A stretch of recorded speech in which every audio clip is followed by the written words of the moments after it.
yang itu tugasnya dari tugas manajemen impor. Semester?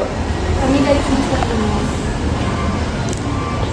Jadi kami ingin bertanya Bang, bagaimana sejarah pendirian usaha ini? Sejarah usahanya. Oke, usaha ini dimulai dari tahun 94. Oke, dulu dimulai dari rumahan, industri rumahan yang mulainya langsung sesuai sama namanya, Ibu Serlinya. Terus dari tahun 94 di rumah, 2004 mulai buka toko pertama di Muruk.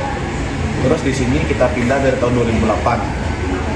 Terus 2009 gempa, roboh, 2010 berdiri lagi sampai sekarang. Berarti dari awalnya dari Ibu Sherly. Ya, dari Ibu Sherly rumahan, di rumahnya tahun 94. Jadi Abang melanjutin. Ya, saya generasi keduanya. Selanjutnya kami menanya dari mana pendapatan Ibu Sherly-nya mendapatkan ide untuk memulai usaha ini. Kebetulan mertuanya emang udah buat keripik dulunya, jadi turun-temurun lah. Jadi udah dari mertua, belajar dari sana.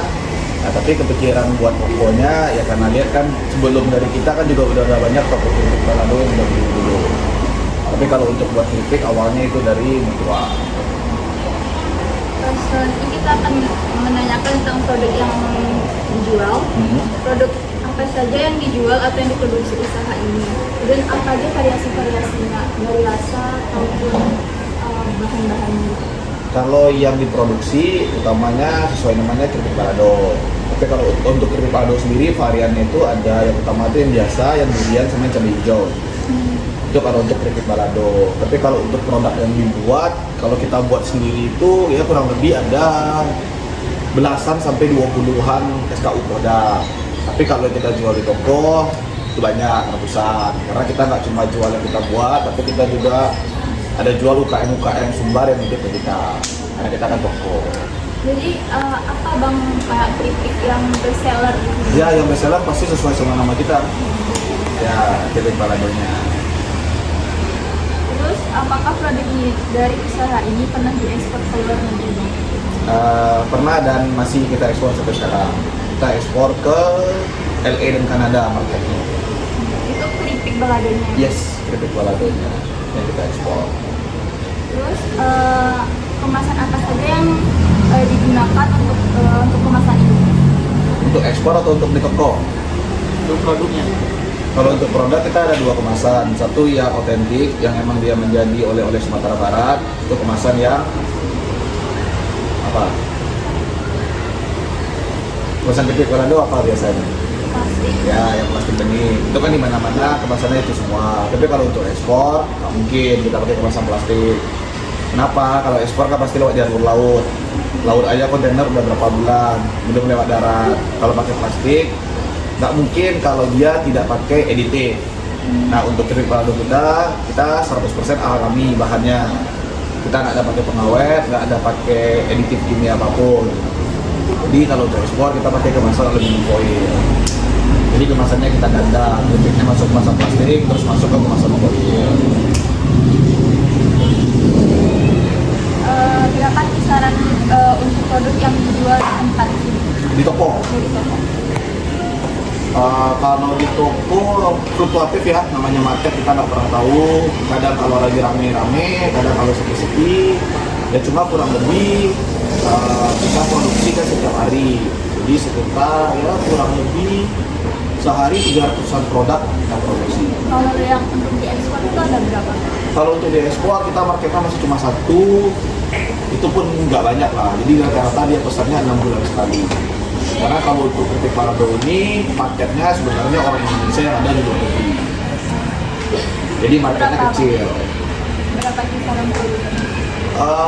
Kita sekali kirim kurang lebih 1000 bungkus sekali kirim ke mereka.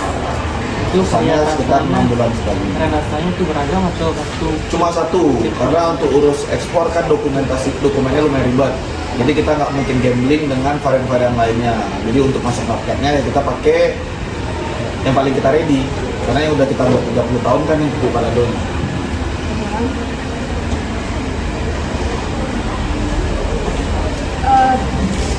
Produksi produk per hari atau perharinya berapa, bahkan per bulannya juga berapa? Ya kurang lebih kalau sehari kita produksi total 500 bungkus lah all item yang kita produksi sehari.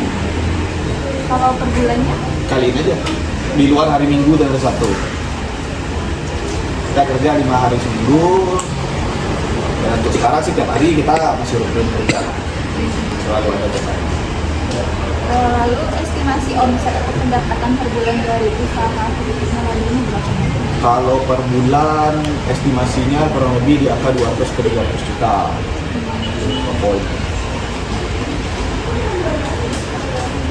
Fluktuatif lah, maksimal segitu, kalau lagi sepi bisa 100 sebulan. Siapa saja target pembeli dari produk usaha? Kalau target pembelinya pasti wisatawan, karena kita kan oleh-oleh. Jadi ketika musim liburan, lebaran gitu-gitu, itulah manfaat utamanya. Nah, selain itu ya target kita ya pasti orang-orang yang apa ya, yang intensitas travelingnya tinggi, orang kantor, orang-orang pemerintahan, tamunya datang, atau dia yang berkunjung keluar, itu manfaat utama kita. Lalu kita akan bertanya tentang operasional perusahaan, Bang. Jadi bagaimana legalitas hukum untuk usaha ini? Kalau legalitas kita bentuknya pada usaha ODCP, NIB-nya ada. Kalau kita produksi kita TIRT karena kita masuk industri, halalnya ada. Baik, bagaimana rencana pengembangan usaha untuk di masa yang akan datang? Untuk di masa yang akan mendatang, ya pasti kita akan masuk ke ya gimana kita mengenalkan oleh-oleh ini gak cuma di Sumatera Barat, tapi ke nasional dan ke luar negeri. Karena kan untuk sekarang ya orang akan beli ketika dia datang ke Padang. Nah, tantangannya adalah gimana dia ya bisa menjadi cemilan aja buat orang di mana-mana. Lalu strategi pemasaran apa yang digunakan untuk memasarkan Ya kalau sekarang kita mengikuti tren aja ya. Pasti kita masuk ke dunia online, kita masuk ke TikTok, kita masuk ke Tokopedia, Shopee, segala macam. Ya, jadi kita narik traffic, narik awareness-nya ada di sana semua. Dimana eksis di online, nah, nanti harapannya dari sana orang eksekusi di sini. terus jasa pengiriman apa yang bekerja sama dengan usaha ini? Kalau jasa pengiriman kita kalau udara pakai JNE, kalau darat pakai Jakarta. Yang terakhir bagaimana untuk mengelola persediaan produk dan bahan baku? Kalau bahan baku untuk sekarang sih kita aman ya, karena petani Sumatera Barat singkong aman. Kita ambil dari Pariaman, dari Payakumbuh, dari setiap daerah ada singkong. Untuk bahan baku kita sih nggak ada masalah. Cabai juga kita banyak, bawang juga kita banyak. Jadi ya Sumatera Barat aman. Karena salah satu awalnya kenapa dulu kita buat pupuk balado, ya karena dulu di saat itu singkong itu berlebih-lebih. Jadi justru karena kita kelebihan SDA yang ada di Sumatera Barat, ya akhirnya itulah yang diolah juga untuk menjadi pupuk balado. Jadi kita nggak perlu takut bahan baku. Ya banyak kok Sumatera Barat. Jadi Bang, untuk tambahannya itu jumlah karyawan yang bekerja di sini berapa? Total kita ada sekitar 12 orang untuk karyawan.